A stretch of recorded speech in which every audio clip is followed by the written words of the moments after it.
ಎಲ್ರಿಗೂ ನಮಸ್ಕಾರ. ನೀವು ನೋಡ್ತಾ ಇದ್ದೀರಾ ಐಸಿರಿ ಟುಡೇ. ನಾವಿವತ್ತು ಇರುವಂತಹದ್ದು ಚಿಕ್ಕಮಗಳೂರಿನ ಈ ಮುಳ್ಳಯ್ಯನಗಿರಿಗೆ ಹೋಗುವಂತಹ ರಸ್ತೆಯಲ್ಲಿ ರತ್ನಗಿರಿ ಬೋರೆಯ ಹತ್ತಿರದಲ್ಲೇ ಇರುವಂತಹ ರಾ ಕೆಫೆ ಅನ್ನುವಂತಹ ಒಂದು ಕೆಫೆಗೆ ಬಂದಿದ್ದೀವಿ.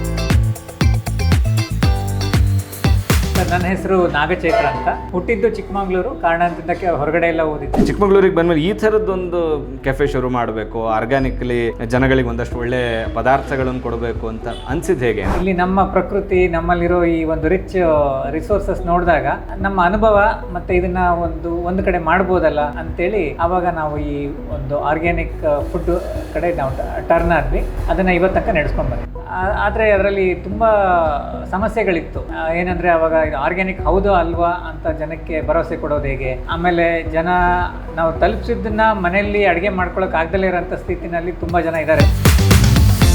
ಪ್ರಸ್ತುತ ಈ ಕೆಫೆಯಲ್ಲಿ ಏನೇನು ಸಿಗುತ್ತೆ, ಹಲಸಿನ ಪದಾರ್ಥಗಳಾಗಿರಬಹುದು ಅಥವಾ ಸಿರಿಧಾನ್ಯದ ಪದಾರ್ಥಗಳಾಗಿರಬಹುದು. ಬಿರಿಯಾನಿ ಎಲ್ಲರಿಗೂ ಇಷ್ಟ ಆಗೋಂಥದ್ದು, ಆದರೆ ಕೊಲೆಸ್ಟ್ರಾಲು ಅಥವಾ ಇನ್ನೊಂದು ಮತ್ತೊಂದು ಕಾರಣಗಳಿಂದ ಡಾಕ್ಟರ್ ಅದನ್ನು ತಿನ್ನಬೇಡಿ ಅಂತ ಹೇಳ್ತಾರೆ. ಜಾಕ್ ಫ್ರೂಟಲ್ಲಿ ಮಾಡಿರುವಂಥ ಬಿರಿಯಾನಿ ತುಂಬ ಟೇಸ್ಟ್ಫುಲ್ ಆಗೂ ಇರುತ್ತೆ. ಇದನ್ನು ನಾವು ಬಳಸಿ ನೋಡಿ ಜನಕ್ಕೆ ಪರಿಚಯಿಸಿದಾಗ ಜನ ಕೂಡ ಇದನ್ನು ಒಪ್ಕೊಂಡಿದ್ದಾರೆ. ಇಲ್ಲಿ ಮಾಡೋ ರೆಸಿಪಿಗಳು, ಅದರ ಟೇಸ್ಟು, ಹಾಕೋಬೇಕಾಗಿರೋ ಪದಾರ್ಥಗಳ ಕ್ವಾಲಿಟಿ, ಅದನ್ನು ಹೆಚ್ಚಾಗಿ ಇವರೇ ಟೆಸ್ಟ್ ಮಾಡೋದು. ಆ್ಯಂಡ್ ನಮ್ಮ ಕಿಚನ್ ಹೆಡ್ ಅಂತಾನೆ ಅವ್ರು ಹೇಳ್ಬೋದು.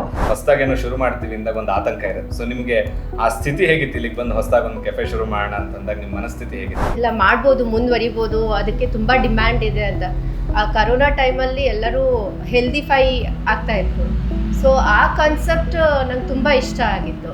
ಸೊ ಹಾಗಾಗಿ ನಾವು ಅವ್ರಿಗೆ ಸಪೋರ್ಟ್. ಇವರು ಪಾಸ್ತಾವನ್ನು ಕೂಡ ಮೈದಾದಲ್ಲಿ ಮಾಡಿಸೋದಿಲ್ಲ ಅಂತ ಹೇಳಿ, ಮತ್ತು ಸಿರಿಧಾನ್ಯವನ್ನು ಹಾಕಿ, ಎಕ್ಸ್ಪೆಷಲಿ ಸಜ್ಜೆ ಅಂತೇನು ಸಿರಿಧಾನ್ಯ ಬರುತ್ತೆ ಅದನ್ನು ಹಾಕಿ ಮಾಡಿರುವಂತಹ ಪಾಸ್ತಾ ಟ್ರೈ ಮಾಡೋಣ ಹೇಗಿದೆ ಅಂತ ಹೇಳಿ. ತುಂಬ ಚೆನ್ನಾಗಿದೆ, ಯಾವುದೇ ಓವರ್ ಮಸಾಲಗಳಿಲ್ಲ. ಕಿನೋವಾ ಅಂತ ಹೇಳಿ ಒಂದು ಸಿರಿಧಾನ್ಯ ಏನಿದೆ, ಕನ್ನಡದಲ್ಲಿ ಕಿಣ್ವ ಅಂತ ಹೇಳಿ ಕರಿತೀವಿ, ಅದರಿಂದ ಮಾಡಿರುವಂತಹದ್ದು. ಮತ್ತು ಇದಕ್ಕೆ ಹಾಕಿರುವಂತಹದ್ದು ಅಷ್ಟು ಕೂಡ ಸಾವಯವ ಪದಾರ್ಥಗಳು.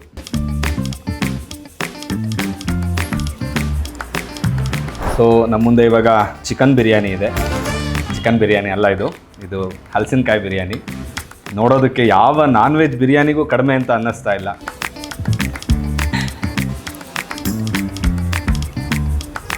ಎಷ್ಟು ಮೆಲ್ಟಿ ಆಗಿದೆ ಅಂದರೆ ಬಾಯಿಗೆ ಇಟ್ಟು ಕೂಡಲೇ ಕರಗುತ್ತೆ ಅಂತ ಹೇಳ್ತಾರಲ್ಲ, ಹಾಗಿದೆ.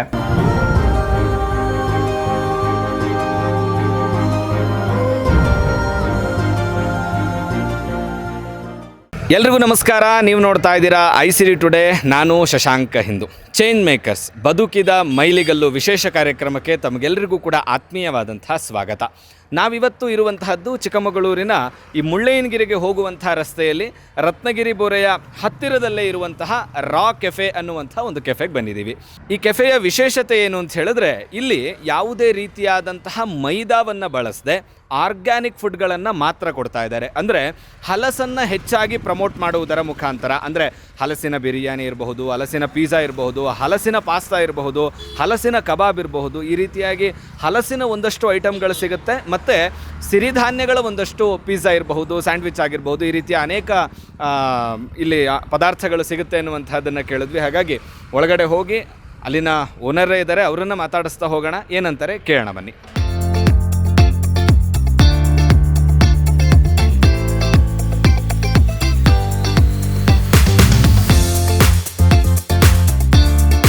ಸೊ ನಮ್ಮೊಟ್ಟಿಗೆ ಈಗ ರಾ ಕೆಫೆಯ ಓನರ್ ಇದ್ದಾರೆ, ಅವರನ್ನೇ ಮಾತಾಡಿಸ್ತಾ ಹೋಗೋಣ.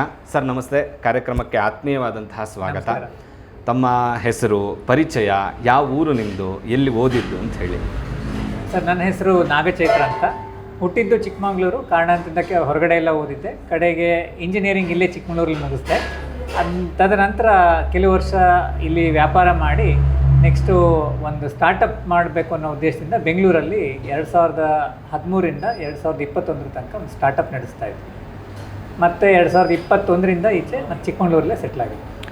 ಸೊ ಇಂಜಿನಿಯರಿಂಗ್ ಮಾಡಿದ್ದು ಅಂತ ಹೇಳಿದ್ರೆ, ಅಲ್ಲಿಂದ ಬೆಂಗಳೂರಲ್ಲಿ ಹೋಗಿ ಸ್ಟಾರ್ಟಪ್ ಮಾಡಿ ವಾಪಸ್ ಚಿಕ್ಕಮಗಳೂರು ಕಡೆಗೆ ಬರೋದಕ್ಕೆ ಏನು ಕಾರಣ? ಮತ್ತು ಚಿಕ್ಕಮಗಳೂರಿಗೆ ಬಂದಮೇಲೆ ಈ ಥರದ್ದೊಂದು ಕೆಫೆ ಶುರು ಮಾಡಬೇಕು, ಆರ್ಗ್ಯಾನಿಕ್ಲಿ ಜನಗಳಿಗೆ ಒಂದಷ್ಟು ಒಳ್ಳೆ ಪದಾರ್ಥಗಳನ್ನು ಕೊಡಬೇಕು ಅಂತ ಅನಿಸಿದ್ದು ಹೇಗೆ ಅಂತ?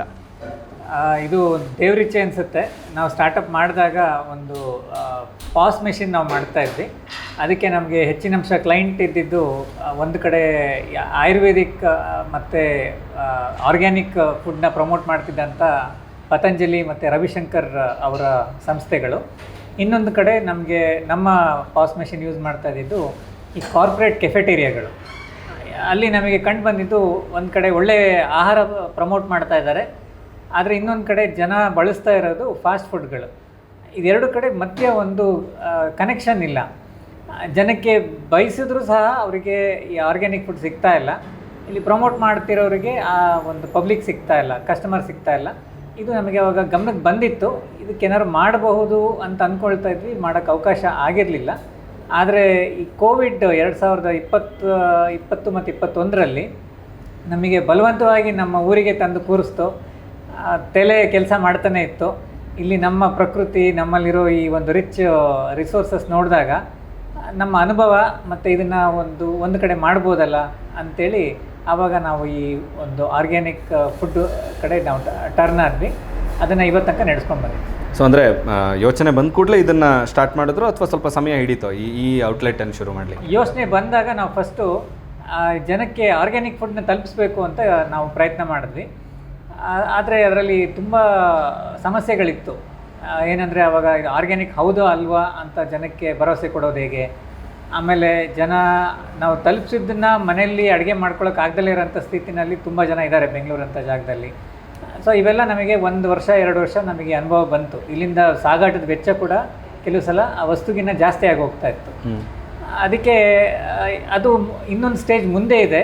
ನಾವು ಅದಕ್ಕೆ ಮಧ್ಯದ ಸ್ಟೇಜಲ್ಲಿ ನಾವು ಈಗ ಶುರು ಮಾಡಬೇಕು. ಒಂದನೇದು ಆ ಆಹಾರ ಬಳಸ್ದಲ್ಲೇ ಜನಕ್ಕೆ ಅದನ್ನು ಲೈಫ್ ಸ್ಟೈಲಿಗೆ ಅಡಾಪ್ಟ್ ಮಾಡ್ಕೊಳ್ಳೋದು ಹೇಗೆ ಅಂತ ಒಂದು ಕ್ವಶನ್ ಇರುತ್ತೆ. ಅದನ್ನು ಸಾಲ್ವ್ ಮಾಡೋಣ ಅಂಥೇಳಿ ಚಿಕ್ಕಮಗಳೂರಲ್ಲಿ ನಮಗೆ ತುಂಬ ಫೋಕಸ್ ಆಗಿ ಒಂದು ಸಕ್ಸಸ್ ಆಗೋ ಥರ ಮೆನು ಮಾಡಬೇಕಾಗಿತ್ತು. ಅದರಲ್ಲಿ ನಮ್ಮ ಮೂಲ ಉದ್ದೇಶ ಇದ್ದಿದ್ದು ಆವಾಗ ಇಲ್ಲಿ ಹಲಸು ಕಾಯಿ ಇದ್ದಾಗ ತುಂಬ ಜನ ಅದನ್ನು ತೆಗೆದು ಬಿಸಾಕ್ಬಿಡ್ತಾರೆ, ಯಾಕೆಂದರೆ ಆನೆ ಕಾಟ ಆಗುತ್ತೆ, ಆಮೇಲೆ ಅದರಿಂದ ತೊಂದರೆ ಆಗುತ್ತೆ ಅಂತೇಳಿ. ಈ ಕಾಯಿ ಇಲ್ಲಿ ಬಿಸಾಕ್ತಾ ಇದ್ದಾರೆ, ಹಾಳಾಗ್ತಾ ಇದೆ.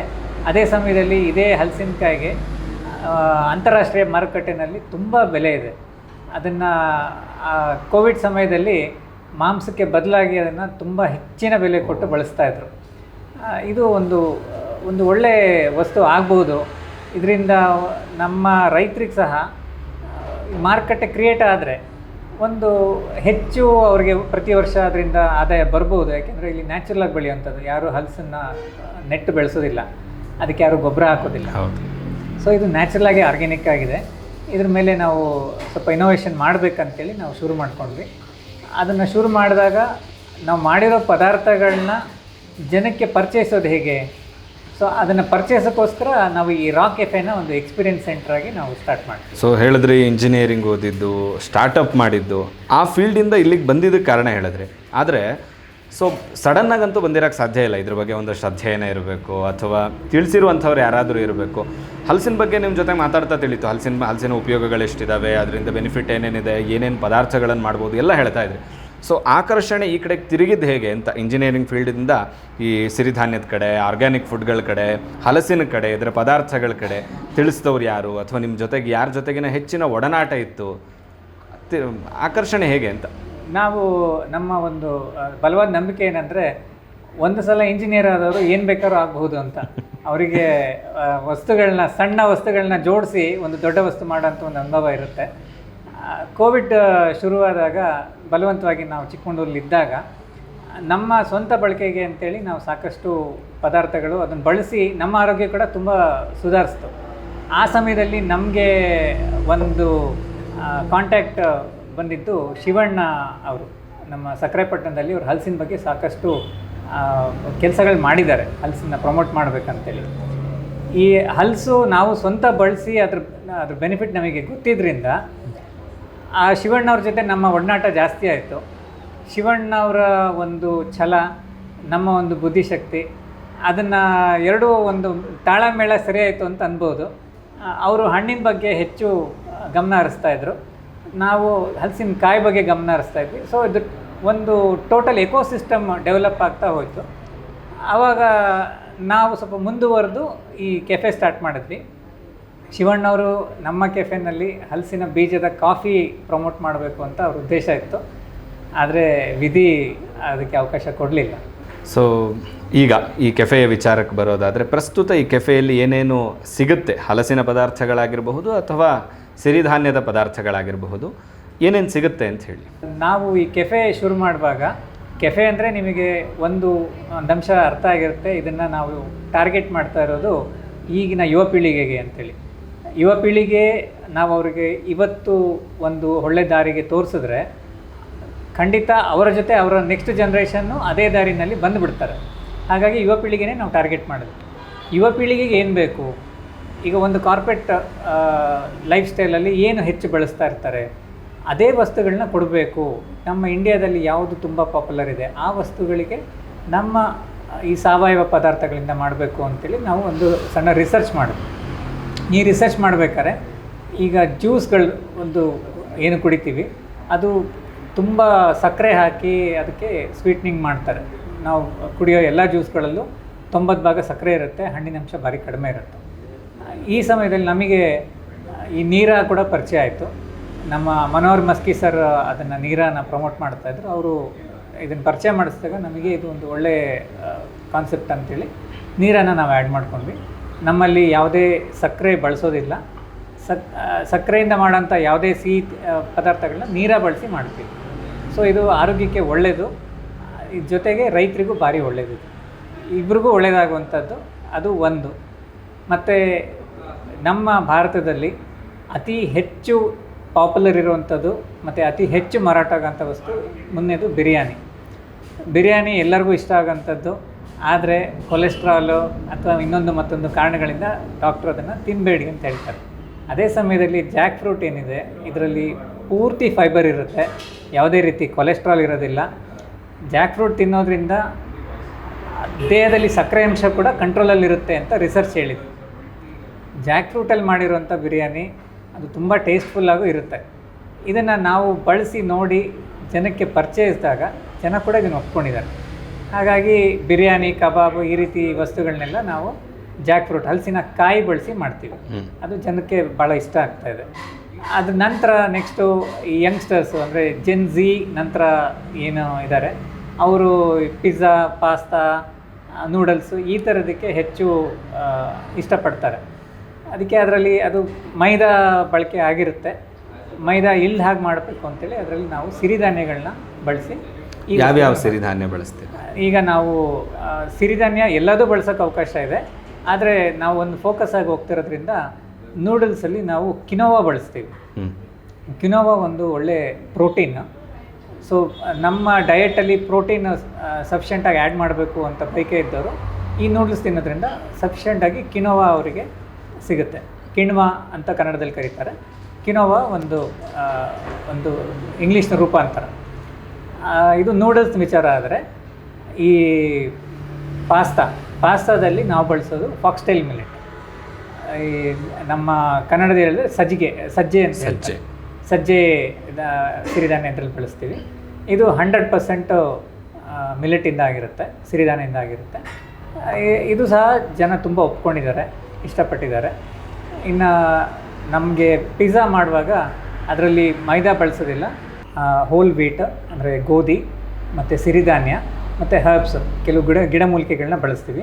ಅದರಿಂದ ಅದ್ರದ್ದು ಸ್ವಾದನೂ ಚೆನ್ನಾಗಿರುತ್ತೆ, ಹಾಗೆ ನಮ್ಮ ದೇಹದ ಮೇಲೆ ಅದ್ರ ಪರಿಣಾಮನೂ ತುಂಬ ಚೆನ್ನಾಗಿರುತ್ತೆ. ಸೊ ಮಾತಾಡ್ತಾ ಏನು ಸಿಗುತ್ತೆ ಅಂತ ಕೇಳಿದಾಗ ಹೇಳ್ತಾ ಇದ್ರಿ ನೀರಾ ಸಿಗುತ್ತೆ ಅಂತ ಹೇಳಿ. ಸೊ ನೀರು ಅಂದ ಕೂಡಲೇ ತುಂಬ ಜನಕ್ಕೆ, ಕೆಲವೊಂದು ಜನಕ್ಕೆ ಒಂಥರ ಬ್ಯಾಡ್, ಅದೊಂಥರ ಆಲ್ಕೋಹಾಲು ಮತ್ತು ಈ ಥರದ್ದಿದೆ. ಆದರೆ ನಮಗೆ ವೆಲ್ಕಮ್ ಡ್ರಿಂಕ್ ಥರ ನೀವು ಅದನ್ನೇ ಕೊಟ್ರಿ. ಅದನ್ನ ಸ್ವಲ್ಪ ಎಳನೀರಿಗಿಂತ ಸ್ವಲ್ಪ ಡಿಫ್ರೆನ್ಸ್ ಅನ್ನಿಸ್ತು ಅಷ್ಟೇ, ಬಿಟ್ಟರೆ ಅದರಲ್ಲಿ ಯಾವುದೇ ರೀತಿಯಾದಂಥ ಆಲ್ಕೋಹಾಲ್ ಕಂಟೆಂಟ್ ಏನಿಲ್ಲ. ಈ ನೀರನ್ನು ನೀವು ಅಂದರೆ ತರಬೇಕು ಅಂತ ಅಂದ್ಕೊಂಡಿದ್ದೇನಕ್ಕೆ ಮೊದಲನೇದು. ಎರಡನೇದು, ನೀರಾದಿಂದ ಇರುವಂತಹ ಬೆನಿಫಿಟ್ ಏನು, ಮತ್ತು ಈ ನೀರ ಹೇಗೆ ಆಲ್ಕೋಹಾಲ್ ಅಲ್ಲ ಅಂತ ಹೇಳಿ. ಇದು ಶುರು ಮಾಡುವಾಗ ಅದು ನಮ್ಮ ಒಂದು ಉದ್ದೇಶ ಇದ್ದಿದ್ದು ನೀರ ಬಗ್ಗೆ ಇರೋ ತಪ್ಪು ಅಭಿಪ್ರಾಯನ ತೆಗಿಬೇಕು ಅಂಥೇಳಿ. ನೀರ ತುಂಬ ವರ್ಷಗಳಿಂದ ಅದನ್ನು ಫರ್ಮೆಂಟ್ ಮಾಡಿ, ಅಂದರೆ ಅದಕ್ಕೆ ಹುಳಿ ಬರೆಸಿ ಕುಡಿದು ಆ ಥರ ಅಭ್ಯಾಸ ಆಗಿರೋದ್ರಿಂದ ನೀರನ್ನು ನೇರವಾಗಿ ಒಂದು ಆಲ್ಕೋಹಾಲ್ ಅಂತ ಜನ ಅಭಿಪ್ರಾಯ ಪಡ್ತಾರೆ. ಆದರೆ ಮರದಿಂದ ತೆಗೆದಾಗ ಫ್ರೆಶ್ ಇದ್ದಾಗ ಅದರಲ್ಲಿ ಯಾವುದೇ ರೀತಿ ಆಲ್ಕೋಹಾಲ್ ಅಂಶ ಇರೋದಿಲ್ಲ. ಹಾಗೂ ಅದು ಸಾಕಷ್ಟು ನ್ಯೂಟ್ರಿಷನ್ ಇರುತ್ತೆ. ಏನಕ್ಕಂದರೆ ಅದು ಮರದ ಒಂದು ಸಾರ ಅಂತ ಹೇಳ್ಬೋದು, ನೆಕ್ಟರ್ ಅಂತ ಕರೀತಾರೆ. ಮರದ ಸಾರ ಅದು. ಅದರಿಂದ ಅದು ಬೆಳವಣಿಗೆ ಆಗಿ ಅದು ಕಾಯಿ ಆಗಲಿಕ್ಕೆ ಇನ್ನೊಂದಕ್ಕೆ ಬೇಕಾಗಿರೋಂಥ ಪೋಷಕಾಂಶಗಳು. ಸೊ ಅದರಲ್ಲಿ ಪೋಷಕಾಂಶಗಳು ತುಂಬ ಹೆಚ್ಚಿನ ಅಂಶ ಇದೆ, ಸಿಹಿಯಾಗಿದೆ. ಈ ಸಿಹಿ ಕೂಡ ಕುಡಿದಾಗ ಜನ ಏನಂತಾರೆ, ಇಷ್ಟು ಸಿಹಿ ಆಗಿದೆಯಲ್ಲ, ಇದರಿಂದ ಡಯಾಬಿಟಿಸ್ ಬರಲ್ವಾ ಅಂತ ಹೇಳ್ತಾರೆ. ಒಂದು ಸಣ್ಣ ವಿಚಾರ, ಈ ನೀರಾದ ಸಕ್ಕರೆ ಏನಿದೆ ಇದು ಸೈಂಟಿಫಿಕ್ಕಾಗಿ ಹೇಳ್ಬೇಕಂದ್ರೆ ಸಿಂಗಲ್ ಚೈನ್ ಶುಗರ್ ಅಂತ ಹೇಳ್ತಾರೆ. ಸಕ್ಕರೆಯಲ್ಲಿ 2 ಬರುತ್ತೆ, ಒಂದು ಸಿಂಗಲ್ ಚೈನ್ ಶುಗರು, ಮತ್ತೊಂದು ಡಬಲ್ ಚೈನ್ ಶುಗರ್. ಸಕ್ಕರೆಗೆ ಸಿಹಿ ಅಂಶ ಕೊಡೋದು ಸಿಂಗಲ್ ಚೈನ್ ಶುಗರು, ಆದರೆ ಸಕ್ಕರೆಗೆ ಕ್ಯಾಲೋರಿ ಲೋಡ್ ಕೊಡೋದು ಡಬಲ್ ಚೈನ್ ಶುಗರ್. ಈ ನೀರ ಏನಿದೆ ಇದು ಕಂಪ್ಲೀಟು ಸಿಂಗಲ್ ಚೈನ್ ಶುಗರ್ ಇರುತ್ತೆ. ಈ ಸಿಂಗಲ್ ಚೈನ್ ಶುಗರ್ದು ಸ್ವೀಟ್ನೆಸ್ ಕೊಡುತ್ತೆ, ಆದರೆ ಇದ್ರದ್ದು ಡ್ರಾಬ್ಯಾಕ್ ಏನಂದರೆ ಇದು ತುಂಬ ಅನ್ಸ್ಟೇಬಲ್ ಶುಗರ್. ಅದಕ್ಕೆ ಸ್ವಲ್ಪ ಟೆಂಪ್ರೇಚರ್ ಸಿಕ್ಬಿಟ್ರೆ, ಸ್ವಲ್ಪ ಎನ್ಸೈಮ್ ಸಿಕ್ಬಿಟ್ರೆ ಅದು ಫರ್ಮೆಂಟ್ ಆಗುತ್ತೆ, ಅಂದರೆ ಹುಳಿ ಬರ್ಲಿಕ್ಕೆ ಶುರು ಆಗುತ್ತೆ. ಅದನ್ನೇ ಆಲ್ಕೋಹಾಲ್ ಅಂತ ಕರೆಯೋದು. ಅದಕ್ಕೆ ಸ್ವಲ್ಪ ಬೆಳಕು, ಬಿಸಿಲು, ಅದರಲ್ಲೇ ಸ್ವಂತ ಎನ್ಸೈಮ್ಸ್ ಇರೋದ್ರಿಂದ ಹುಳಿ ಬಂದು ಆಲ್ಕೋಹಾಲ್ ಆಗಿಬಿಡುತ್ತೆ. ಹಾಗಾಗಿ ಇದು ಸರ್ಕಾರ ಈ ಟೆಕ್ನಾಲಜಿನ ಡೆವಲಪ್ ಮಾಡಿ ನಮ್ಮ ಸಂಸ್ಥೆಗೆ ಟ್ರಾನ್ಸ್ಫರ್ ಕೊಟ್ಟಿದೆ. ಈ ನೀರ ಇಳಿಸೋ ಪ್ರೋಸೆಸ್ ಏನಿದೆ, ಆ ಮರಕ್ಕೆ ಹೊಂಬಾಳೆಗೆ ಒಂದು ಬ್ಯಾಗ್ ಕಟ್ತೀವಿ. ಆ ಬ್ಯಾಗಲ್ಲಿ 2 ಚೇಂಬರ್ ಇರುತ್ತೆ. ಒಂದು ಚೇಂಬರಲ್ಲಿ ನೀರ ಕಲೆಕ್ಷನ್ ಬ್ಯಾಗ್ ಇರುತ್ತೆ, ಮತ್ತೊಂದು ಚೇಂಬರಲ್ಲಿ ಐಸ್ ಇರುತ್ತೆ. ಹಾಗಾಗಿ ಮೇಲೆ ಕೆಳಗೆ 2 ಪೋರ್ಷನ್ನು, ಮೇಲ್ಗಡೆ ಪೋರ್ಷನ್ನಲ್ಲಿ ಕಲೆಕ್ಷನ್ ಬ್ಯಾಗು, ಕೆಳಗಡೆ ಪೋರ್ಷನ್ನಲ್ಲಿ ಐಸ್ ಇರುತ್ತೆ. ಸೊ ಈ ಕಲೆಕ್ಷನ್ ಬ್ಯಾಗಲ್ಲಿ ಬರುವಂಥ ನೀರ ಏನಿದೆ ಇದಕ್ಕೆ ಯಾವುದೇ ರೀತಿ ಬೆಳಕು ತಾಗೋದಿಲ್ಲ, ಮತ್ತು ಹೊರಗಿನ ಗಾಳಿಯ ಸಂಪರ್ಕ ಇರಲ್ಲ, ಗಾಳಿ ಸಂಪರ್ಕ, ಬೆಳಕಿನ ಸಂಪರ್ಕ, ಶಾಖದ ಸಂಪರ್ಕ ಏನೂ ಇರಲ್ಲ. ಹಾಗಾಗಿ ಅದು ಹಾಳಾಗೋದಿಲ್ಲ. ಅದನ್ನು ತೆಗೆದು ಟ್ರಾನ್ಸ್ಪೋರ್ಟ್ ಮಾಡಿ ಇಲ್ಲಿ ಗ್ರಾಹಕರಿಗೆ ಕೊಡೋ ತನಕನೂ ಅದಕ್ಕೆ ನಾವು ಒಂದು ಟೆಂಪ್ರೇಚರ್ನ 0 ಡಿಗ್ರಿಯಿಂದ ಮೇಂಟೈನ್ ಮಾಡ್ತೀವಿ. ಸೊ ಹಾಗಾಗಿ ಅದಿನ್ನೂ ಆಲ್ಕೋಹಾಲ್ ಆಗಿ ಕನ್ವರ್ಟ್ ಆಗಿರೋದಿಲ್ಲ. ವೇಳೆ ತಂದಿರೋ ನೀರನ್ನು ತೆಗೆದು ಹೊರಗಡೆ ಇಟ್ಟರೆ ಮರುದಿನಕ್ಕೆ ಆಲ್ಕೋಹಾಲ್ ಆಗುತ್ತೆ, ಮರುದಿನಕ್ಕೆ ಆಗ್ಬಿಡುತ್ತೆ. ಓಕೆ. ಸೊ ಅದರಿಂದ ಇರೋ ಬೆನಿಫಿಟ್ಗಳು, ಹೆಲ್ತ್ ಬೆನಿಫಿಟ್ ಏನೇನಿದೆ? ಇದು ನಾ ಹೇಳ್ದಂಗೆ ಇದು ಸಿಂಗಲ್ ಚೈನ್ ಶುಗರ್ ಇರೋದ್ರಿಂದ ಕ್ಯಾಲೋರಿ ಕಡಿಮೆ ಇರುತ್ತೆ, ಸ್ವೀಟ್ನೆಸ್ಸು ತುಂಬ ಚೆನ್ನಾಗಿರುತ್ತೆ. ಮರದಿಂದ ನೇರವಾಗಿ ಬರೋದ್ರಿಂದ ಇದರಲ್ಲಿ ಸಾಕಷ್ಟು ಮಿನರಲ್ಸ್ ಇದೆ, ಸಾಕಷ್ಟು ಅಮೈನೋ ಆ್ಯಸಿಡ್ಸ್ ಇದೆ. ಅಮೈನೋ ಆ್ಯಸಿಡ್ಸು ನಮ್ಮ ದೇಹ ರಚನೆಗೆ ತುಂಬ ಅಗತ್ಯವಾಗಿರುವಂಥದ್ದು. ನಿಮಗೆ ನಮ್ಮ ಒಂದು ಪಾರಂಪರಿಕ ಮಾತು ಕೇಳೋದಾದರೆ, ತೋಟದಲ್ಲಿ ನೀರು ಕುಡಿದವರು ಅವರು ತುಂಬ ಆರೋಗ್ಯವಾಗಿ, ಅವರ ಕಾಂಪ್ಲೆಕ್ಷನ್ ಚೆನ್ನಾಗಿರುತ್ತೆ ಅಂತಾರೆ. ಅಂದರೆ ಅವರ ಚರ್ಮದ ಕಾಂತಿ ತುಂಬ ಚೆನ್ನಾಗಿರುತ್ತೆ ಅಂತ ಹೇಳ್ತಾರೆ. ಚರ್ಮದ ಕಾಂತಿ ಅಂದರೆ ನಥಿಂಗ್ ಬಟ್ ಅವರ ಆರೋಗ್ಯ ತುಂಬ ಚೆನ್ನಾಗಿರುತ್ತೆ. ಇದು ನೀರ ಕುಡಿಯಿಂದ ಆಗ್ತಿರೋಂಥ ಬೆನಿಫಿಟ್ಗಳು. ಇದು ಸಕ್ಕರೆ ಅಂಶ ಕಡಿಮೆ ಇರೋದ್ರಿಂದ, ಮತ್ತು ಇದಕ್ಕೆ ಗ್ಲೈಸಿಮಿಕ್ ಇಂಡೆಕ್ಸ್ ಅಂತಾರೆ. ಅಂದರೆ ಈ ಕುಡಿದಿರೋವಂಥ ನೀರದಲ್ಲಿರೋ ಸ್ವಲ್ಪ ಮಟ್ಟದ ಸಕ್ಕರೆ ಅಂಶ ಅದು ಸಹ ನಮ್ಮ ರಕ್ತಕ್ಕೆ ಸೇರೋದಕ್ಕೆ ತುಂಬ ಸಮಯ ಬೇಕು, ಬೇಗ ಸೇರೋದಿಲ್ಲ. ಹಾಗಾಗಿ ಕುಡಿದ ಮೇಲೆ ಸುಮಾರು 3-4 ಗಂಟೆಗಳ ಕಾಲ ಅದು ನಿಧಾನವಾಗಿ ನಮ್ಮ ರಕ್ತಕ್ಕೆ ಸೇರೋದ್ರಿಂದ ನಮ್ಮ ಒಂದು ಡಯಾಬಿಟೀಸ್ನಲ್ಲಿ ಏರುಪೇರು ಆಗೋದಿಲ್ಲ. ಅದೇ ಈ ನಾರ್ಮಲ್ ಶುಗರ್ ಏನಿದೆ, ರಿಫೈನ್ಡ್ ಶುಗರ್ ಏನಿದೆ, ಅದು ಕುಡಿದ ತಕ್ಷಣ ಅದು ರಕ್ತಕ್ಕೆ ಸೇರಿ ಡಯಾಬಿಟಿಸ್ ಇದ್ದವರಿಗೆ ತಕ್ಷಣ ರಕ್ತದಲ್ಲಿ ಸಕ್ಕರೆ ಜಾಸ್ತಿ ಆಗೋದು, ಅದು ಕಡಿಮೆ ಆದ ತಕ್ಷಣ ಡೌನ್ ಆಗೋದು, ಈ ರೀತಿ ಸಮಸ್ಯೆ ಆಗುತ್ತೆ. ನೀರದಲ್ಲಿ ಈ ಸಮಸ್ಯೆ ಇರೋದಿಲ್ಲ. ಇದನ್ನು ನಾವು ರೆಕಮೆಂಡ್ ಮಾಡೋದು, ನಿಮ್ಗೆ ಯಾವುದೇ ಆರೋಗ್ಯ ಸಮಸ್ಯೆ ಇದೆ ದಿನಕ್ಕೆ ಸ್ವಲ್ಪ, ಬರೀ ಒಂದು 50 ml ಕುಡೀರಿ, ಇಲ್ಲ ಬರೀ 100 ml ಸ್ವಲ್ಪ ಮಾತ್ರ ಕುಡೀರಿ. ಅದು ಒಳ್ಳೆಯದು ಅಂತ ಜಾಸ್ತಿ ಕುಡಿಯೋದು ತಪ್ಪಾಗುತ್ತೆ. ಅಷ್ಟು ಹೆಲ್ಪ್ಫುಲ್ ಆಗುತ್ತೆ ಅದು ಹೆಲ್ತಿಗೆ? ಖಂಡಿತ ಆಗುತ್ತೆ. ಓಕೆ. ಇದನ್ನು ನಾವು ಬೆಂಗಳೂರಿನಲ್ಲಿ ಔಟ್ಲೆಟ್ ಇರುವಾಗ ಅಲ್ಲಿ ನಾವು ಕೆಲವೊಬ್ರು ನೋಡಿದ್ವಿ, ಸ್ವಲ್ಪ ಜನ ಡಿ ಅಡಿಕ್ಷನ್ಗೋಸ್ಕರ ನೀರ ಬಳಸ್ತಾ ಇದ್ರು. ಓಕೆ. ಅಂದರೆ ಅವರಿಗೆ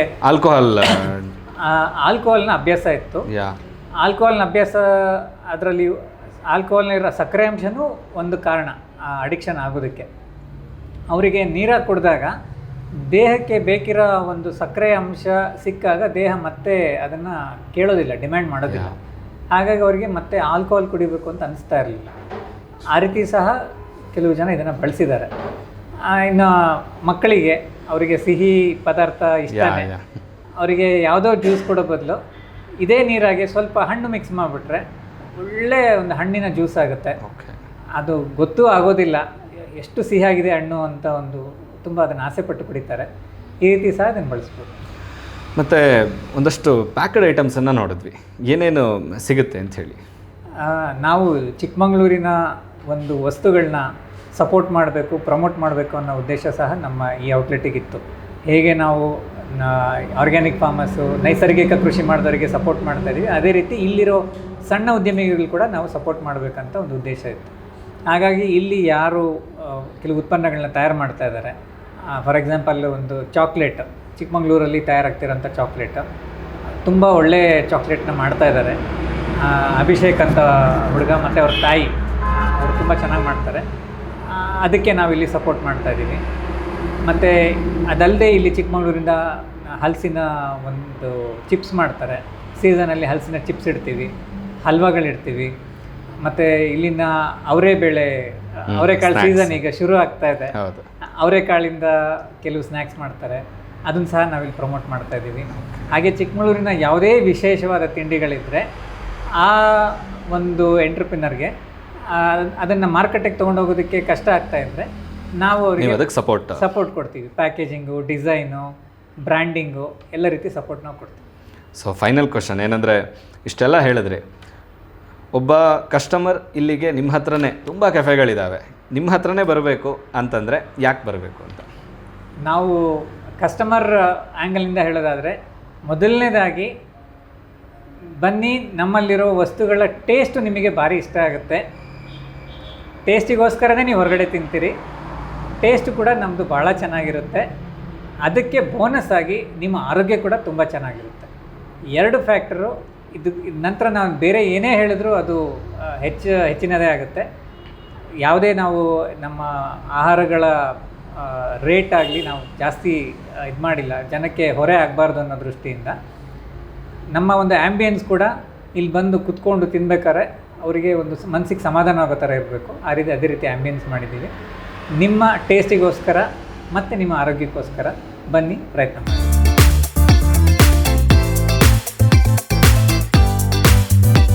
ಸರ್, ಮೇಡಮ್ ಅವ್ರ ಪರಿಚಯ ಮಾಡಲಿಲ್ಲ ನೀವು. ಮೇಡಮ್ ಅವರು ತನುಶ್ರೀ, ನನ್ನ ಶ್ರೀಮತಿ. ಇವರು ಮೂಲತಃ ಗುಲ್ಬರ್ಗ.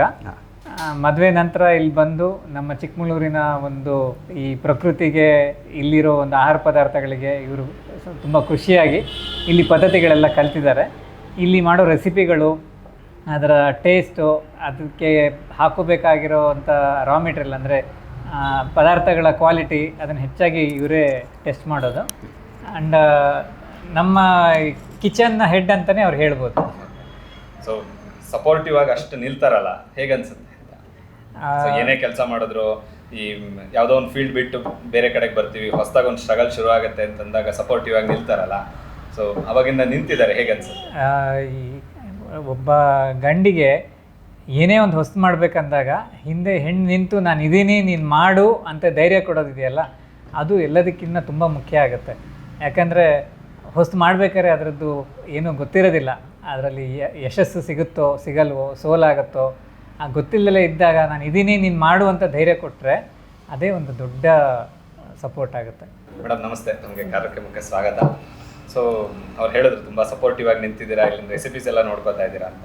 ಸೊ ಒಂದು ಸೆಟ್ಲ್ ಆಗಿರುವಂಥ ಒಂದು ಲೈಫಿಂದ, ಒಂದು ಜಾಬಿಂದ ಬಿಟ್ಟು ಹೊಸದಾಗೇನೋ ಶುರು ಮಾಡ್ತೀವಿ ಅಂದಾಗ ಒಂದು ಆತಂಕ ಇರುತ್ತೆ. ಸೊ ನಿಮಗೆ ಆ ಸ್ಥಿತಿ ಹೇಗಿತ್ತು? ಇಲ್ಲಿಗೆ ಬಂದು ಹೊಸದಾಗಿ ಒಂದು ಕೆಫೆ ಶುರು ಮಾಡೋಣ ಅಂತಂದಾಗ ನಿಮ್ಮ ಮನಸ್ಥಿತಿ ಹೇಗಿತ್ತು ಅಂತ? ಏನಿಲ್ಲ, ಒಂದು ಖುಷಿ ಇತ್ತು, ಒಂದು ಇಂಟರ್ನಲ್ ಫೀಲಿಂಗ್ ಇರುತ್ತೆ. ಆ ಫೀಲಿಂಗ್, ಆ ಗಟ್ ಹೇಳ್ತಿತ್ತು ನನಗೆ, ಇಲ್ಲ ಮಾಡ್ಬೋದು, ಮುಂದುವರಿಬೋದು, ಅದಕ್ಕೆ ತುಂಬ ಡಿಮ್ಯಾಂಡ್ ಇದೆ ಅಂತ. ಆ ಕರೋನಾ ಟೈಮಲ್ಲಿ ಎಲ್ಲರೂ ಹೆಲ್ದಿಫೈ ಆಗ್ತಾಯಿದ್ರು.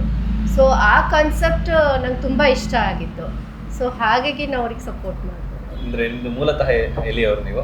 ಕಲಬುರ್ಗಿ. ಸೊ ಕಂಪ್ಲೀಟ್ ಆಪೋಸಿಟ್ ವಾತಾವರಣ, ಅಲ್ಲಿನ ಬಿಸಿಲು, ಇಲ್ಲಿನ ತಂಪು. ಸೊ ಇಲ್ಲಿಗೆ ಬಂದು ಅಡ್ಜಸ್ಟ್ ಆಗ್ಲಿಕ್ಕೆ ಟೈಮ್ ತಗೊಳ್ತಾ, ಏನು ಕಥೆ ಇರ್ತಾ? ಅಲ್ಲಿ ತುಂಬ ಬಿಸಿಲು, ಇಲ್ಲಿ ತುಂಬ ಚಳಿ. ಸೊ ಅಡ್ಜಸ್ಟ್ ಆಗೋಕ್ಕೆ ತುಂಬ ಟೈಮ್ ಆಯಿತು ನನಗೆ. ಕಲ್ಚರ್ನೂ ಡಿಫ್ರೆಂಟ್, ಫುಡ್ನೂ ಡಿಫ್ರೆಂಟ್. ಬಟ್ ಬೆನಿಫಿಟ್ ಏನಾಯಿತು ಅಂದರೆ ನನಗೆ ಡಿಫ್ರೆಂಟ್ ಫುಡ್ಡು, ಡಿಫ್ರೆಂಟ್ ವೆರೈಟೀಸ್ಲಿಂದ ಎಕ್ಸ್ಪೆರಿಮೆಂಟ್ಸ್ ಭಾಳ ಮಾಡ್ತಿದ್ದೆ ನಾನು. ಸೊ ಆ ಎಕ್ಸ್ಪೆರಿಮೆಂಟ್ಸ್ಲಿಂದ ಇದಕ್ಕೆ ತುಂಬ ಯೂಸ್ ಆಯಿತು ನನಗೆ. ಓಕೆ, 2 ವರ್ಷ ಆಗಿದೆ, ಹೇಗಿದೆ ರೆಸ್ಪಾನ್ಸ್ ಹೇಗಿದೆ? ಅಥವಾ ಬಂದಂಥವ್ರು ಟೇಸ್ಟ್ನ ಹೇಳಿದಂಥ ರಿವ್ಯೂ ಕೊಟ್ಟಂತಹ ಸಮಯದಲ್ಲಿ ನಿಮ್ಗಾಗೋ ಆನಂದ ಎಷ್ಟು? ಎವ್ರಿ ಕಸ್ಟಮರ್ ಬಂದು ರಿವ್ಯೂ ಕೊಟ್ಟಿದ್ದಾಗೆ ನಮಗೆ ಐದರ್ ಕಲಿತೀವಿ, ಅದರ್ವೈಸ್ ನಮ್ಮದು ಚೆನ್ನಾಗಿದೆ ಅಂದಾಗ ತುಂಬ ಹಾರ್ಟಿಗೆ ತುಂಬ ಖುಷಿ ಆಗುತ್ತೆ. ಸೊ ಅದು ಇನ್ಸ್ಪೈರ್ ಆಗುತ್ತೆ ನಮ್ಗೆ, ಇನ್ನೂ ಚೆನ್ನಾಗಿ ಮಾಡಬೇಕು, ಇನ್ನೂ ಒಳ್ಳೆ ಒಳ್ಳೆ ಐಟಮ್ಸ್ ಇಂಟ್ರೊಡ್ಯೂಸ್ ಮಾಡಬೇಕು ಅಂತ. ಹಾಗೆಯೇ ಬಂದಿದ್ದ ಕಸ್ಟಮರ್ನು ಸಜೆಷನ್ಸ್ ಕೊಡ್ತಾರೆ ಏನು ಮಾಡ್ಬೋದು ಅಂತ ಕೊಡ್ತಾರೆ. And most of them tourist ಇದ್ದಾರೆ ಆ್ಯಂಡ್ ಹೆಲ್ತ್ ಕಾನ್ಷಿಯಸ್ ಪೀಪಲ್ ಬರ್ತಾರೆ. ನಮಗೆ ಫಿಕ್ಸ್ಡ್ ಕಸ್ಟಮರ್ಸ್ ಅಂತ ಇದ್ದಾರೆ. ಚಿಕ್ಕಮಂಗ್ಳೂರಲ್ಲಿ ತುಂಬ ರೆಸ್ಪಾನ್ಸ್ ಬರುತ್ತೆ. ಡಾಕ್ಟರ್ಸು, ಆಮೇಲೆ ಬೇರೆ ಬೇರೆ ಫೀಲ್ಡಿಂದ ಟೀಚರ್ಸು ಎಲ್ಲರೂ ಬರ್ತಾರೆ. ಸೊ ಅದು ನೋಡಿದಾಗ ತುಂಬ ಖುಷಿ ಆಗುತ್ತೆ. ನಾವು ಮಾಡಿದ್ದು ಇಟ್ಸ್ ಅ ರೈಟ್ ಡಿಸಿಷನ್ ಅನಿಸುತ್ತೆ ನಮ್ಗೆ ಅವಾಗ. ಸೊ ನೆಕ್ಸ್ಟ್ ಪ್ಲಾನ್ ಇದೆ, ಯಾವ ಡಿಶಸ್ನ ಇಂಟ್ರೊಡ್ಯೂಸ್ ಮಾಡಬೇಕು ಅನ್ನೋ ಪ್ಲಾನ್ ಇದೆ ಅಥವಾ ನೆಕ್ಸ್ಟ್ ಔಟ್ಲೆಟ್ ರೀತಿ ಯಾವ ಪ್ಲಾನ್ಗಳಿದಾವೆ? ಆ್ಯಕ್ಚುಲಿ ನಾವು ಮಿಲ್ಲೆಟ್ ಪಿಜ್ಜಾ ಟ್ರೈ ಮಾಡ್ತಾ ಇದ್ದೀವಿ. ಸೊ 2 ಮಂತ್ಸಿಂದ ಅದು ಟ್ರಯಲ್ ಇಲ್ಲಿದೆ ಆ್ಯಂಡ್ ಕೊಟ್ಟಿದ್ದೀವಿ ಕಸ್ಟಮರ್ಸಿಗೆ. ರೆಸ್ಪಾನ್ಸ್ ಕೂಡ ಚೆನ್ನಾಗಿದೆ. Most of them gluten free ಬೇಕು ಅಂತಾರೆ. ಸೊ ಕಂಪ್ಲೀಟ್ ಮೈದಾ ಇಲ್ಲ, ಗೋಧಿ ಇಲ್ಲ, ಎಲ್ಲ ಮಿಲೆಟ್ ಬೇಸ್ಡೇ ಇರುತ್ತೆ. ಸೊ ಅದ ನಂತರ ನಂಗೆ ಲ್ಯಾಕ್ಟೋಸ್ ಅಲರ್ಜಿ, ಹಾಲಿನ ಅಲರ್ಜಿ ತುಂಬ ಜನಕ್ಕಿದೆ. ಸೊ ಅದನ್ನು ಮಾಡೋದಿದೆ. ಸೊ ನಮ್ಮ ಕಸ್ಟಮರ್ಗೆ ಬಂದಿದ್ದವ್ರಿಗೆ ಏನು ನಮ್ಗೆ ಈ ಥರ ಇದೆ ಸಿಚುವೇಶನ್, ನಮ್ಗೆ ಈ ಥರ ಬೇಕು ಅಂದಾಗ ನಾವು ಅದು ಟ್ರೈ ಮಾಡ್ತಾ ಇರ್ತೀವಿ. ಅದನ್ನು ಅವ್ರಿಗೆ ಕೊಟ್ಟಿದಾಗ ಅವ್ರಿಗೆ ಇಷ್ಟಪಟ್ಟಿದಾಗ ತುಂಬ ಖುಷಿ ಆಗುತ್ತೆ. Thank you. ನಮಗೆ ಕೆಲವು ಕಸ್ಟಮರ್ಸ್ ಬೆಂಗಳೂರಿಂದ ಬರ್ಬೇಕಾದ್ರೆ ಫೋನ್ ಮಾಡಿ ಹೇಳಿಬಿಡ್ತಾರೆ, ಇಂಥ ದಿನ ಬರ್ತಾ ಇದ್ದೀವಿ, ನಮಗೆ ಇಂತಿಂಥ ಐಟಮ್ ಮಾಡಿಕೊಡಿ ಅಂಥೇಳಿ. ಒಂದಿನ ಮುಂಚೆನೇ ನಾವು ಪ್ರಿಪ್ರೇಷನ್ ಮಾಡಿ ಇಟ್ಕೊಳ್ತೀವಿ. ಅವರು ಫ್ಯಾಮಿಲಿ ಪೂರ್ತಿ ಬಂದು ಒಂಥರ ನಮ್ಮದು ಗೆಸ್ಟ್ ಬಂದಂಗೆ, ಮನೆಗೆ ಗೆಸ್ಟ್ ಬಂದಂಗೆ ಬಂದು ಇಲ್ಲಿ ಚೆನ್ನಾಗಿ ಎಂಜಾಯ್ ಮಾಡಿ ಹೋಗ್ತಾರೆ. ಆವಾಗ ಮನಸ್ಸಿಗೆ ತುಂಬ ಸಮಾಧಾನ ಆಗುತ್ತೆ. ಸರ್, ಇದರ ಲೊಕೇಶನ್, ಟೈಮಿಂಗ್ಸ್ ಮತ್ತು ಯಾವತ್ತು ರಜೆ ಇರುತ್ತೆ, ಹಾಲಿಡೇಸ್ ಯಾವತ್ತು ಅಂತ ಹೇಳಿ. ಸರ್, ನಮ್ಮ ಕೆಫೆ ಲೊಕೇಶನ್ನು ಮುಳ್ಳಯ್ಯನಗಿರಿಗೆ ಹೋಗೋ ರಸ್ತೆ ಅಂತ ಹೆಚ್ಚಿನ ಜನ ಇದ್ರ ಬಗ್ಗೆ ಹೇಳ್ತಾರೆ. ಆದರೆ ರತ್ನಗಿರಿ ಬೋರೆ ಹತ್ತಿರದಲ್ಲಿ ಮೇನ್ ರೋಡಲ್ಲಿ ಬಿಲ್ಡಿಂಗ್ ಬಂದು ಶ್ರದ್ಧಾ ಒರಿಯನ್ ಅಂತ ಇದೆ. ನಿಯರೆಸ್ಟ್ ಲ್ಯಾಂಡ್ ಮಾರ್ಕ್ ಅಂದರೆ ನಮ್ಮ ಬಿಲ್ಡಿಂಗ್ ಪಕ್ಕದಲ್ಲೇ ತವೀಸಾ ಅಂತ ಒಂದು ಪಬ್ ಮತ್ತು ರೆಸ್ಟೋರೆಂಟ್ ಇದೆ. ಇದು ಹೈವೇನಲ್ಲಿರೋದ್ರಿಂದ ಕ್ಲೀನಾಗಿ ಕಾಣಿಸುತ್ತೆ. ಗೂಗಲ್ ಮ್ಯಾಪ್ಸಲ್ಲಂತೂ ಗೂಗಲ್ ಮ್ಯಾಪ್ಸಲ್ಲಿ ನೀವು ರಾ ಕೆಫೆ ಅಂತ ಹುಡುಕಿದ್ರು ಸಿಗುತ್ತೆ, ಚೇಂಜ್ ಟು ಕೆಫೆ ಅಂತ ಹುಡುಕಿದ್ರು ಸಿಗುತ್ತೆ, ಇಲ್ಲ ಬೆಸ್ಟ್ ವೆಜಿಟೇರಿಯನ್ ಕೆಫೆ ಅಂತಂದ್ರೂ ಸಿಗುತ್ತೆ. ಓಕೆ. ಟೈಮಿಂಗ್ಸ್ ಸರ್, ಬೆಳಿಗ್ಗೆ 11 ಗಂಟೆಗೆ ನಾವು ಓಪನ್ ಮಾಡೋದು, ರಾತ್ರಿ 9-9:30 ತನಕ ಇರ್ತೇವೆ. ಸಾಮಾನ್ಯ ಮಂಗಳವಾರ ಇಲ್ಲ ಬುಧವಾರ ನಮ್ಮದು ರಜೆ ಇರುತ್ತೆ. ನಮ್ಮ ಸ್ಟಾಫ್ ಅವರ ಕನ್ವೀನಿಯನ್ಸ್ ನೋಡಿಕೊಂಡು ರಜೆ ಮಾಡ್ತಾ ಇರ್ತೀವಿ. ಆದರೆ ಈ ಯಾರು ಸ್ಪೆಸಿಫಿಕ್ ಆಗಿ ಏನಾದ್ರು ಪಾರ್ಟಿ ಇದೆ ಅಂತ ಏನಾದ್ರು ಬೇಕಂತ ಹೇಳಿದ್ರೆ ಅಂಥ ದಿನಗಳು ನಾವು ಕನ್ಫರ್ಮ್ ಆಗಿ ಓಪನ್ ಈ ಥರ ಇಟ್ಕೊಳ್ತೀವಿ. Thank you. Thank you sir.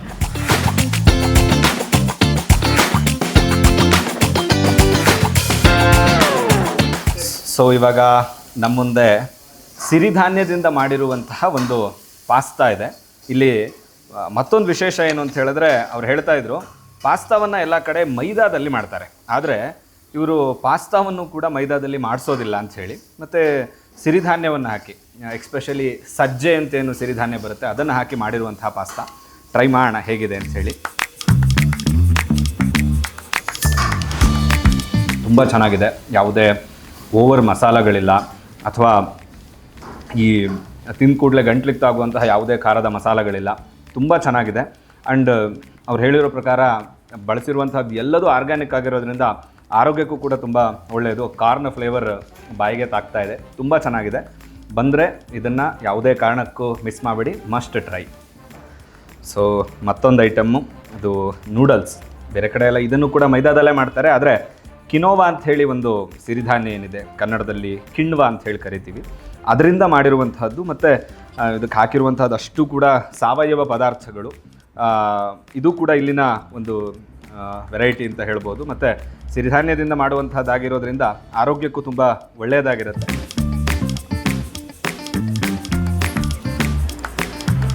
ಚೆನ್ನಾಗಿದೆ. ಬೇರೆ ನೀವು ಎಲ್ಲೇ ಹೋಗಿ ತಿಂದರೂ ಕೂಡ ನಿಮಗೆ ಅಲ್ಲಿಗಿಂತ ಟೇಸ್ಟ್ ಕಡಿಮೆ ಅಂತೂ ಅನಿಸಲ್ಲ. ಮತ್ತು ಅಲ್ಲಿಗಿಂತ ಇದು ಹೆಲ್ದಿ ಫುಡ್ ಅನ್ನೋ ಕಾರಣಕ್ಕೋಸ್ಕರ 100% ನೀವು ಇಲ್ಲಿಗೆ ಬಂದಾಗ ಯಾವುದೇ ಕಾರಣಕ್ಕೂ ಪಾಸ್ತಾನು ಮಿಸ್ ಮಾಡಬಾರ್ದು, ನೂಡಲ್ಸ್ ಕೂಡ ಮಿಸ್ ಮಾಡಬಾರ್ದು. ಸೊ ನಮ್ಮ ಮುಂದೆ ಇವಾಗ ಚಿಕನ್ ಬಿರಿಯಾನಿ ಇದೆ. ಚಿಕನ್ ಬಿರಿಯಾನಿ ಅಲ್ಲ, ಇದು ಹಲಸಿನಕಾಯಿ ಬಿರಿಯಾನಿ. ನೋಡೋದಕ್ಕೆ ಯಾವ ನಾನ್ ವೆಜ್ ಬಿರಿಯಾನಿಗೂ ಕಡಿಮೆ ಅಂತ ಅನ್ನಿಸ್ತಾ ಇಲ್ಲ. ಅಷ್ಟು ಕ್ವಾಂಟಿಟಿ ವೈಸ್ ಆಗಲಿ ಅಥವಾ ಅದನ್ನು ಪ್ರೆಸೆಂಟ್ ಮಾಡಿರೋ ಥರದಲ್ಲಾಗಲಿ ಅಥವಾ ಆ ಹಲಸನ್ನು ನೋಡೋದ್ರಾಗಲಿ ಯಾವುದೇ ಕಾರಣಕ್ಕೂ ನಾನ್ ವೆಜ್ಗಿಂತ ಕಡಿಮೆ ಅಂತ ಅನ್ನಿಸ್ತಾ ಇಲ್ಲ. ಅಷ್ಟು ಚೆನ್ನಾಗಿದೆ ಅಂತ ಫೀಲ್ ಆಗ್ತಾ ಇದೆ. ನೋಡುವ ಹೇಗಿದೆ ಅಂತ ಹೇಳಿ. ಇಲ್ಲಿಗೆ ಹಲಸಿನಕಾಯಿನ ಟ್ರೈ ಮಾಡ್ತೀನಿ.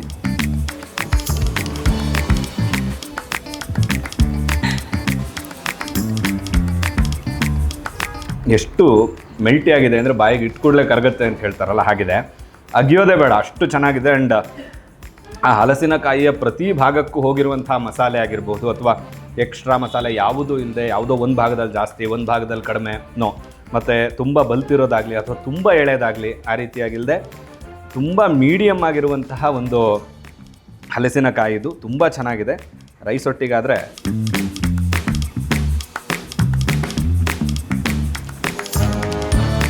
ತುಂಬ ಚೆನ್ನಾಗಿದೆ. ನನಗೆ ನನ್ನ ಫೇವ್ರೆಟ್ ಹೋಟ್ಲು ಬಿರಿಯಾನಿ ನೆನಪಾಯಿತು. ಅಂದರೆ ನಾನು ಅಲ್ಲಿಗೆ ಹೋದಾಗೆಲ್ಲ ಅಲ್ಲಿನ ವೆಜ್ ಬಿರಿಯಾನಿ ತುಂಬ ಇಷ್ಟಪಡ್ತೀನಿ. ಸೊ ಆ ಥರದ ಒಂದು ಫ್ಲೇವರ್ ಟೇಸ್ಟ್ ಇದು ತುಂಬ ಅಂದರೆ ತುಂಬ ಚೆನ್ನಾಗಿದೆ. ಸೊ ಇಲ್ಲಿಗೆ ಬಂದಾಗ ಹಲಸಿನ ಬಿರಿಯಾನಿಯನ್ನು ಕೂಡ ಯಾರೂ ಮಿಸ್ ಮಾಡಬೇಡಿ.